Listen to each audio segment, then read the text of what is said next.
Ever witnessed an NBA trade unfold and thought, what on earth was that GM thinking? Well, today we present you the 15 dumbest trades in NBA history. Let's start with a jaw-dropping 2022 trade that might just be the biggest overpay in NBA history. Rudy Gobert, a three-time Defensive Player of the Year, found himself packing his bags for Minnesota. In return, the Timberwolves sent a brigade of players, including Malik Beasley, Patrick Beverly, and a handful of picks. Gobert's defensive prowess is undeniable, but his offensive game, not so much. The Wolves could have snagged Kevin Durant instead, and the numbers don't lie. They won more games without Gobert than with him in 2023. Still, with the team finding its groove, maybe it's not the worst trade after all. Or is it? Now, let's talk about the sneakiest GM of the last 2 decades, Danny Ainge, aka Trader Danny. This guy made a splash in 2007, orchestrating a deal for Kevin Garnett and Ray Allen that led to a Celtics title.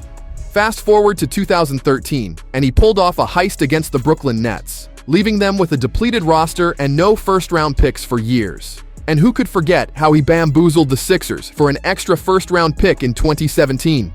Ainge's moves left other GMs scratching their heads, and he earned the nickname for a reason. Flashback to 1976, when the Clippers, then the Buffalo Braves, made a series of exec decisions that haunt them to this day. 3 Hall of Fame players, a top-notch coach, and what did they do? Well, they messed it all up in the span of a single year. From losing the conference finals to a series of questionable moves, it was a disastrous year for the franchise. This might just go down as the worst stretch of decisions in all of sports history. First, they fire coach Jack Ramsey, who goes on to win an NBA title with Portland. Talk about a missed shot. Then, in the ABA-NBA merger, Buffalo lucks out by snagging Moses Malone in the expansion draft. But wait, instead of unleashing this all-star powerhouse, they keep him warming the bench.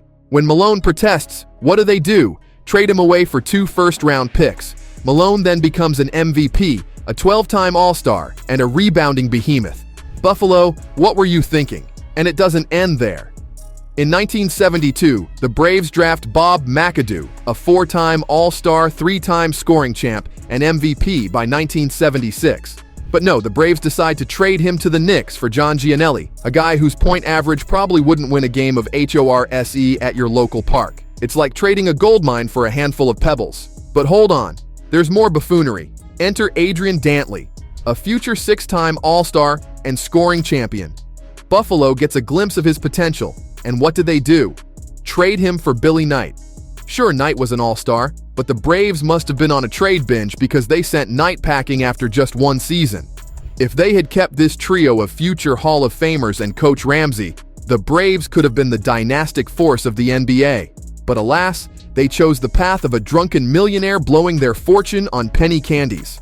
Now, let's talk about a trend in the 70s where Hall of Fame centers were practically given away for pocket change. Kareem Abdul-Jabbar, arguably the best player at the time, demanded a trade from the Bucks in 1975. Despite the Knicks and Lakers flashing their wallets, the Bucks settle for Junior Bridgman, Dave Myers, and Elmore Smith, none of whom could light up the scoreboard like Kareem. Rewind to 1965, and the San Francisco Warriors find themselves in financial turmoil. Wilt Chamberlain, the guy who averaged 41 points and 25 rebounds for them, gets traded. What do they get in return? A trio of players who collectively might have struggled in your neighborhood pickup game. As if that wasn't enough, Wilt pulls a deja vu in Philly, demanding another trade after 4 years. The Sixers drop the ball again, receiving 2 players averaging less than 10 points per game and an aging all-star well past his prime. Let's kick it off in the early days of the NBA, where the Celtics mastermind Red Auerbach pulled off some trade wizardry that would make Merlin jealous. Before the 1956 NBA draft, Auerbach orchestrated a deal that involved sending all-star Ed Macauley and Cliff Hagan to the St. Louis Hawks. The goal? To secure the 2nd pick, which was critical because Bill Russell was on their radar. But the Hawks weren't keen on Russell due to their owner's unfortunate racist views. In a plot twist, Auerbach sweetened the deal by leveraging his ownership of the Ice Capades, a popular ice skating traveling show.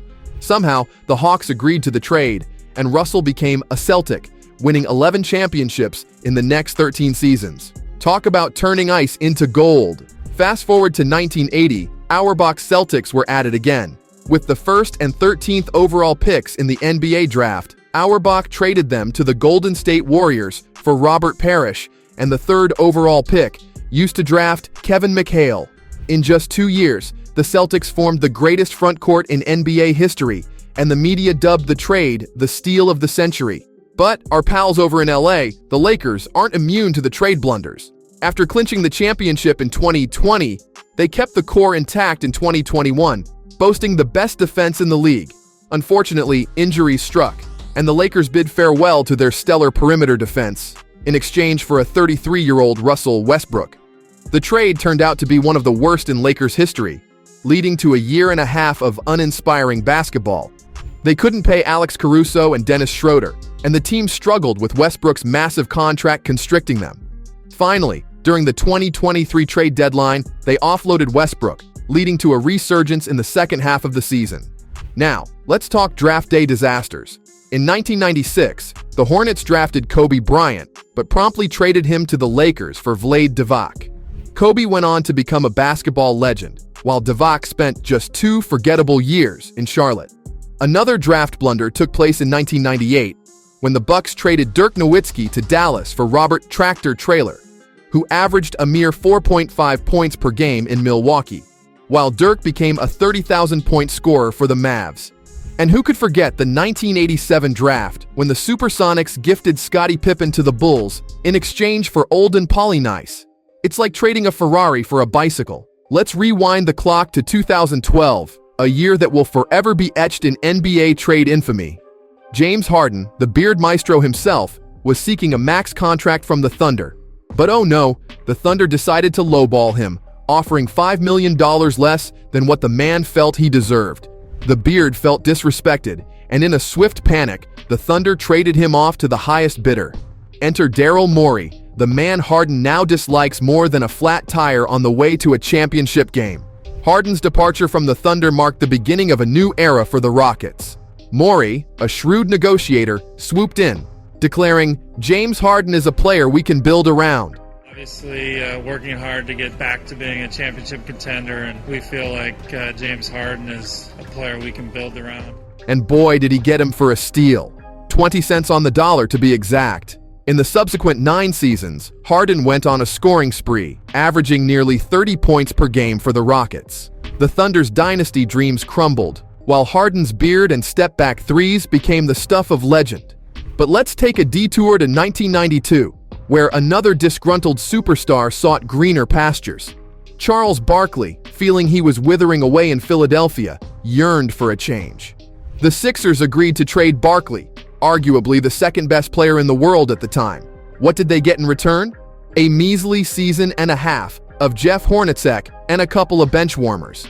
Talk about a lopsided deal that left Sixers fans shaking their heads and Barkley soaring to new heights elsewhere. Now imagine this, a player who wasn't always James Harden's biggest fan. He once declared, "I would hate to play with this guy. He dribbles, dribbles, dribbles, dribbles, dribbles, and then chucks up a step-back three." That's right, folks. We said, "I would hate to play with this guy. Yeah. He dribble, dribble, dribble, dribble, dribble, dribble, dribble, and then shoots a step-back three." In 1992, long before the Rockets snagged Harden, this player was doing the exact same thing. Can you guess who? None other than the legendary Charles Barkley, showing us that history has a funny way of repeating itself. And let's not forget the honorable mentions in our gallery of regrettable trades. There's the time Indiana shipped Alex English off to Denver, just before he blossomed into an 8-time All-Star. Enjoyed this content? Don't forget to hit the like button and subscribe for more.